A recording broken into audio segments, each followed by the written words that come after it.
Čau, es esmu Līna, un es labprāt veidotu karjeru ķīmijas nozarē. Taču ir tik daudz profesiju, ka ir grūti izvēlēties kurā, kā arī es nemaz nepārsinu visas. Lai šo problemātiku palīdzētu atrisināt, veidoju interviju ciklu ar dažādiem ķīmijas nozaru tādiem profesionāļiem, lai gan man, gan tev palīdzētu izlemt, kura tieši no profesijām šķiet vissaistošākā. Šodien ar mani kopā uz trešo interviju ir Laura Andžere, sveiki, Laura, kura ir vadošā pētniece Koksas ķīmijas institūta celulozes laboratorijā. Minēju, esmu vadošā pētniece Koksas ķīmijas institūtā un darbojos jau no 2006. gada. Sāku bakalaura 2. kursā, interesējoties par ķīmiju un mazliet tā mēģināt atrast savu praksi, izvēlējos Koksas ķīmijas institūtu. Bija arī pārtraukumi strādājot Latvijas Izglītības attīstības aģentūrā, bet arī šīs darba posms bija pateicoties tam, ka iepriekš es biju strādājusi zinātnē, un tur es vadīju pēcdoktorantūras pētniecības programmas lielo projektu. Un tagad esmu atgriezusies zinātnē pēc 3 gadu bērnu kopšanas atvaļinājuma. Tas ir tāds pamats, ar ko es galvenokārt nodarbojos. Mans pētniecības lauks ir iepakojuma materiāli. Pamatā tas ir papīrs. Ņemot vērā, mēs esam celulozes laboratorija, tad no celulozes tiek ražots papīrs, un papīra iepakojums ir galvenais mūsu virziens. Jo, kā varbūt ir zināms, ir tagad dažādi Eiropas aizliegumi izmantot plasmasu iepakojuma materiāliem, tad šobrīd šī ir ļoti aktuāla tēma, un mēs meklējam dažādas piedevas no dabas vielām, lai uzlabotu šī papīra iepakojuma īpašības, un viņš būtu iespējams izmantot alternatīvu kā plasmas iepakojumu. Gan jau vēlāk parunāsim arī par citām tēmām. Jā, mani interesē tieši tavu pienākumu darba veidā. Mani pienākumi ir ļoti daudz un dažādi, tāpēc šis darbs ir ļoti interesants. Pašā sākumā, kad es sāku strādāt, un noteikti to pateiks visi ķīmiķi, pirmā darba vietā, pirmais gads paiet pašam mazgājot traukus. Jo tas ir pamats, kas mums ir jādara, ja mēs strādājam laboratorijā, jābūt tīriem traukiem, lai varētu veikt eksperimentus. Un kamēr mēs vēl nezinām, ko mēs īsti darām, kā tas ir parasti, kad mēs uzsākam darbu, tad trauku mazgāšana ir pamatdarbs. Vienkārši radīju pati arī savu to interesi, un jo vairāk es lasīju, pētīju un iedziļinājos, jo man tas likās svarīgāk. Tad, principā, tas, ko no tā izdala, ir, lai iegūtu to interesi, vienkārši jāņem un jādara. Jā, to noteikti. Gan praktisks.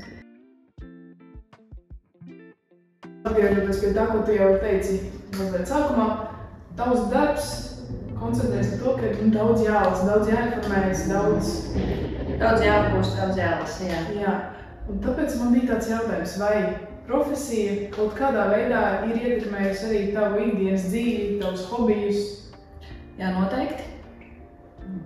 Patiesībā šajā dzīves posmā, gandrīz varētu teikt, man darbs ir vairāk hobijs, un pārējā dzīves daļa ir vairāk darbs, jo man ir 2 mazi bērni, un došanās uz darbu ir savu veidu atpūta. Tas noteikti ir daudz ko mainījis.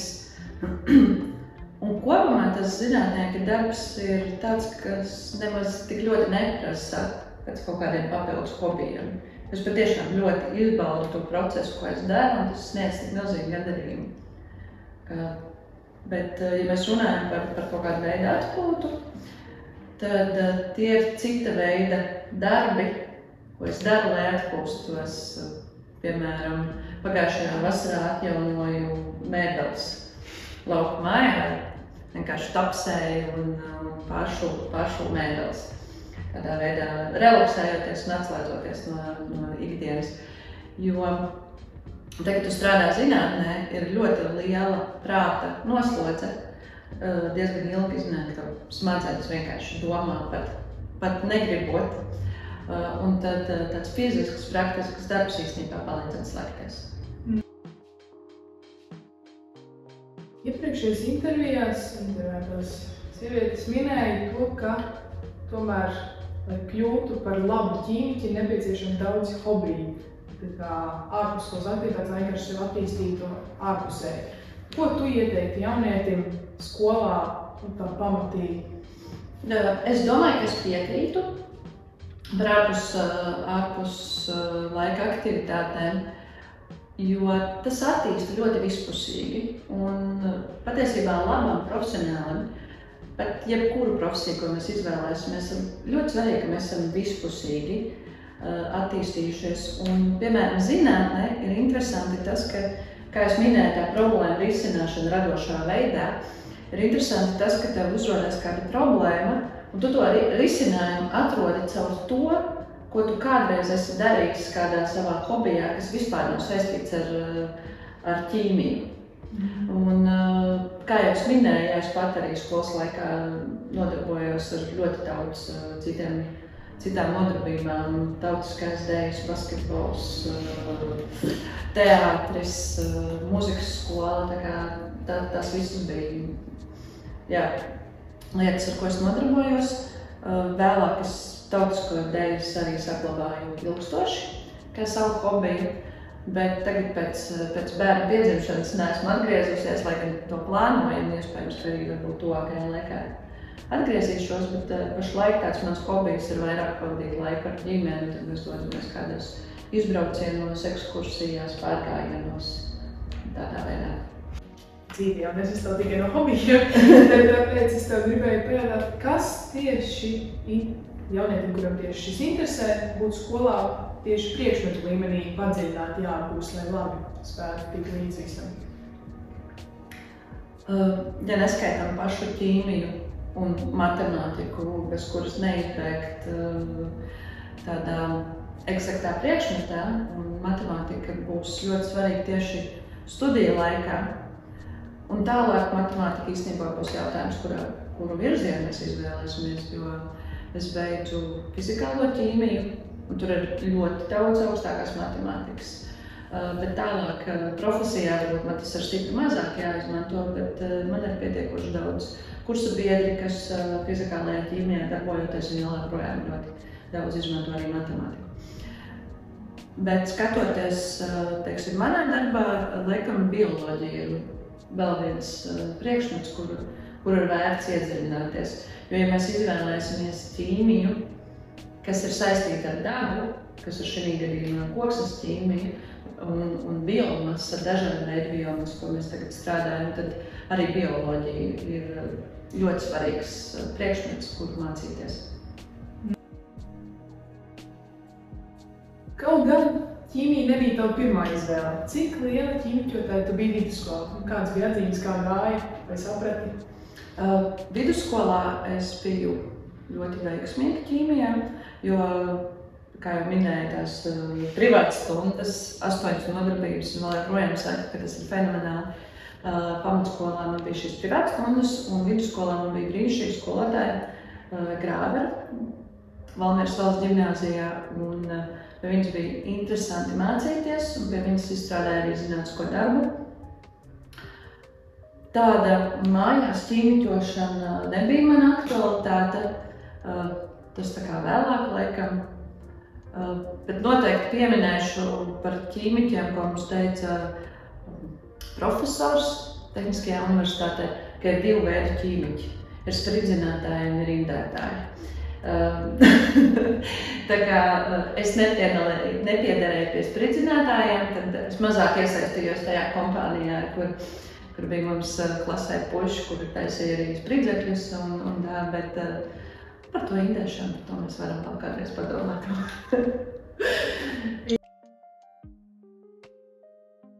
Tavā profesijā, kā vadošai pētniecei, tu vairāk darbojies individuāli vai komandā?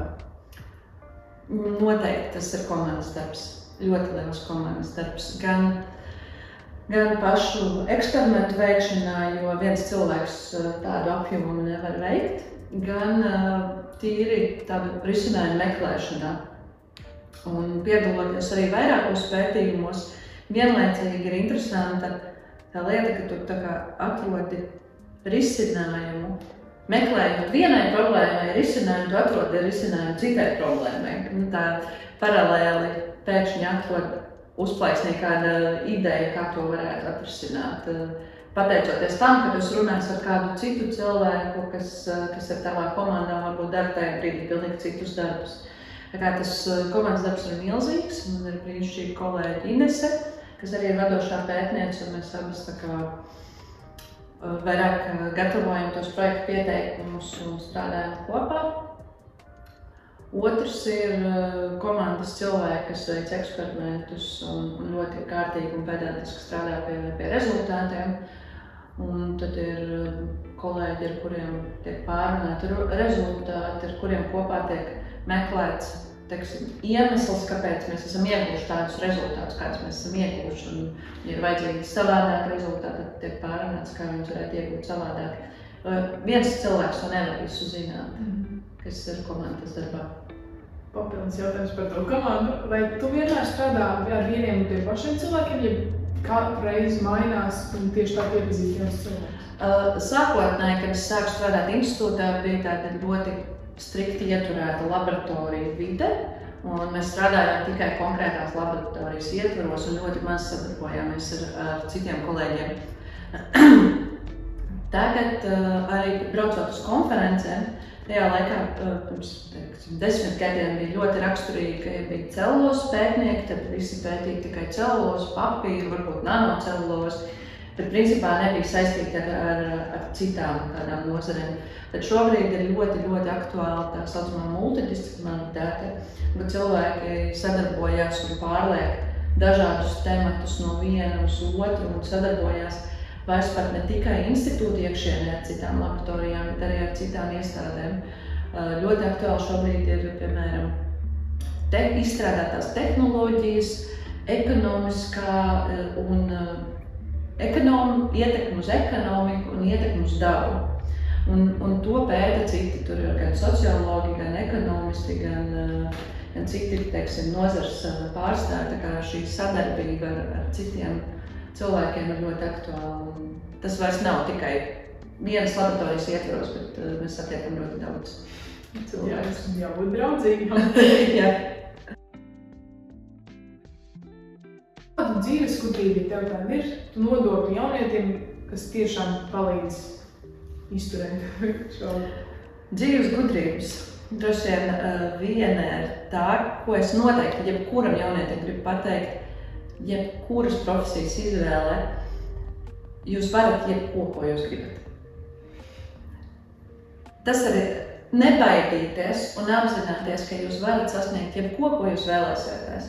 Tas prasīs darbu, tas prasīs kaut kādus ieguldījumus no jums, bet jūs varat būt jebkas, kas jūs gribat būt. Tā ir ļoti svarīga lieta, kas jauniešiem ir jāpaņem sev līdzi. Un, tā ir tāda svarīga iedvesma, ko paturēt pēc sev sirsniņā, ka, ja jūs gribēsiet, jūs varat sasniegt jebko. Un otra lieta ir brīnišķīga lieta, kas ar jauniešiem, ko es arī stāstīju vienā konferencē jaunajiem zinātniekiem, ka neziņa kaut kā, ka jūs daudz ko vēl neziniet, īstenībā ir jūsu puses. Jums ir tās ambīcijas, ir tas jauniešu maksimālisms, kas ir ļoti svarīgs, lai notiktu attīstību uz priekšu. Un jūs vēl nezināt par ļoti daudz problēmām, kas jūs sagaida par dažādiem kritieniem un sitieniem un puniem, bet tas ir super un tas ir brīnišķīgi, jo bieži vien, ja mēs to zinātu, mēs nemaz nemēģinātu. Un tas ir svarīgi, ka jūs to nezināt. Kas būtu tas, kāpēc tu ieteiktu jaunietim nākt strādāt tieši uz Koksnes ķīmijas institūtu? Kas ir tas, kas tev liekas visforšākais? Sāksim ar to, ka Koksne ir Latvijas zaļais zelts. Mūsu valsts vairāk par 50% ir klāta ar koksni. Otrs ir pašreizējā tāda pasaules situācija ar ekoloģiju. Koksnes ķīmijas institūts noteikti ir tā vieta, kur mēs meklējam risinājumus, kas ir ilgtspējīgi risinājumi. jo mēs izmantojam dabu, dabas dotās lietas un radam kaut ko, kas ir izmantojams cilvēkam, bet tādā veidā, lai nenodarītu kaitējumu dabai. Lai mēs to varētu cikliski atgriezt atpakaļ tādu nulle emisijas, nulle piesārņojuma variantā. Tātad vienlaicīgi izaudzējot koku, koks piesaista CO2, pēc tam mēs varbūt kaut ko ražojam, un ražošanas procesā, protams, būs izdalīties CO2, bet viņš tiek atkal savākts ar koksnes palīdzību vai patiesībā jebkuras citas biomasas. Un tad tas iedvesmojošākais ir tas, ka jā, ka mēs varam mainīt pasauli. Ļoti savākt, ļoti rāmjos ieturētas personības. Kā tu to atspēkot? Vai jums laboratorijā pašiem ir bijis tāds kāds amizants gadījums, kas palicis prātā? Ļoti savākti un kārtīgi cilvēki noteikti ne. Lai gan jā, tas ir ļoti, ļoti atkarīgs no cilvēka. Mums ir kolēģi, kas ir ļoti pedantiski, ļoti kārtīgi un tur viss ir sistematizēts, sakārtots, visi dati, visi pieraksti ir perfekti. Tāpat laikā es godīgi varu teikt, ka es neesmu pats kārtīgākais ķīmiķis un noteikti analītiskā ķīmija nav mans virziens, kurā strādāt, jo tur ir jābūt ļoti precīzam, ļoti pedantiskam, tāpēc es labāk izvēlos, teiksim, tādu industriālo ķīmiju, kur mēs uzreiz varam tādiem lieliem eksperimentiem, un ja tev tur ir eksperiments spainī, tad nav svarīgi, vai 10 ml vairāk vai mazāk, tas vairs daudz ko dzīvē nemaina. Bet, ja mēs skatāmies uz analītiku, tad pat mililitrs vai miligrams ir ļoti svarīgs. Un tāpēc es gribētu teikt, ka jā, ir ķīmiķi, kuri šo stereotipu apstiprina, bet ļoti daudzi, kas ir tādi radoši, kuriozi un netik kārtīgi. Sākot strādāt institūtā, pēkšņi laboratorijā ieraudzījām grīda, kaut kādu šķidrumu. Visa grīda pilna ar šķidrumu un it kā izskatās pēc ūdens. Un tu paskaties un saproti, ka tas nav ūdens, tā ir kāda skābe. Visa laboratorija bija ar skābi. Un tad tālāk ir jautājums, kā to risināt. Un tur šādā situācijās arī noteikti ir vajadzīgas ķīmijas zināšanas, tātad ir jāatrod viela, kas var neutralizēt. Tas ir kāds sārums, bāze, bet nedrīkst izmantot, teiksim, nātrija hidroksīdu, jo tas nozīmē, ka tur ir milzīga reakcija. Ar siltumu izdalīšanos, tātad šādas reakcijas mums nav vajadzīgas. Mēs meklējām dzērtību soli, tieši papīrīši ar soli dzēsām un jaucās vielās, smiltīm, lai to visu pēc kitozāns, kaut kā tas viss ir jāsavāc, un mums neutralizēt, ka līdz tā uzdevām jau tas nevar darīt, jo visas rokas mums nezārošas ēnes, vai, piemēram, pieauga dzērtību soli, mēs ar smiltīm jaucām, tad vācām maistos, un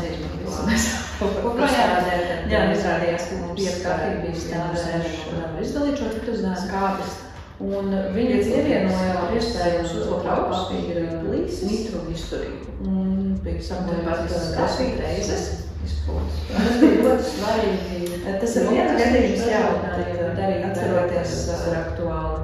Ir pētījumi, augļus, jogas, valmers, kaut kādos papīri, ievēltē, olkas, šaiskrāņus uzņēmums, pārtikas sadarbības projektu, mēģinājām ekspresēt kastīgus, pievienojas laikam lielākais mitrumis, sajūt tā mums ir vajadzīgi noteikti PKB. Jo tad, kad es to sāku, es vēl biju bakalaura normāli, dzerstu uz ūdens, vai ūdens ir ap 7 darbs, mazliet vairāk, un darbs pusi doktorantūrā.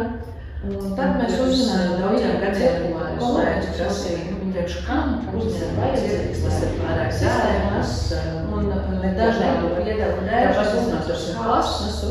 Tas nozīmē, tad mums jau pēc daudziem gadiem ierauga nedarbojas šās pulveris saregulējums, un tajā reizē mēs tavs pētījums iet uz pilnīgi citu jēgu. Sodu, šobrīd viņš ir reāli izmantojams jau ražošanā. Un iegādās aizstrādās ar tehnoloģiju. Šajā sistēmā mainīt kaut kādas iekārtas vai vidi, jo, protams, mums nebija kā sistēma. Vienkārši citas piedaras jāizmanto šīm piedarām. Jā, tāda kurioza notikuma viņa neaugstināt mikro problēmu izceļājumu, kādas tos var atrast pieejamā situācijā.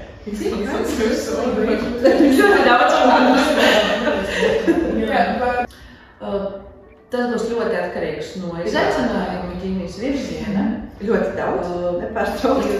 Ir problemātika īpaši par izaicinājumu. Bieži vien ir tādi, ka tas, ko mēs esam sagatavojuši, projekta pieteikums, tas, ko mēs gribam sasniegt, jālieto. Ir bijuši varbūt pārāk ambiciozas aizsardzības līdzekļi. Vienkārši nenotiek tā respirātori, paredzēti, gan cīņas lielāku, kas ir ļoti būtiski. Darbā mēs esam tāpat laikā minējuši. Man pašai būs praktiski visa tik daudz, lai organismam parasti nebija prātā, tāpēc izvēlējums Kokas ķīmijas institūtu kā savu darba vietu, un tieši mūsu darbā ir ļoti maz kaitīgo vielu.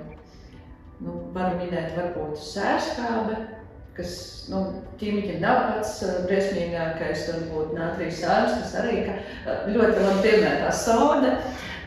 Ļoti daudz strādājam ar etiskābi, kas ir principā tas, ko mēs redzam virtuvē. Tā kā tieši manā profesijā šo kaitīgo vielu šķiet mazāk. Labi, liels paldies!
Liels paldies, Laura, par veltīto laiku, veltīto enerģiju. Un lai nebūtu tāds tikai verbāls paldies, mums ir arī sponsors, kurš nodrošinājis paldies dāvaniņu. Paldies viņš tieši par veltīto laiku un uzmanību. Jāsacīt, Zobeles Zivdānieks ir sponsors, ir nopelnīts. Jā, un ja ir kādi papildus jautājumi, visi sociālai tīkli, visas mājaslapas, visi linki būs video aprakstā. Lielas paldies, ka skatījies un turpini sekot!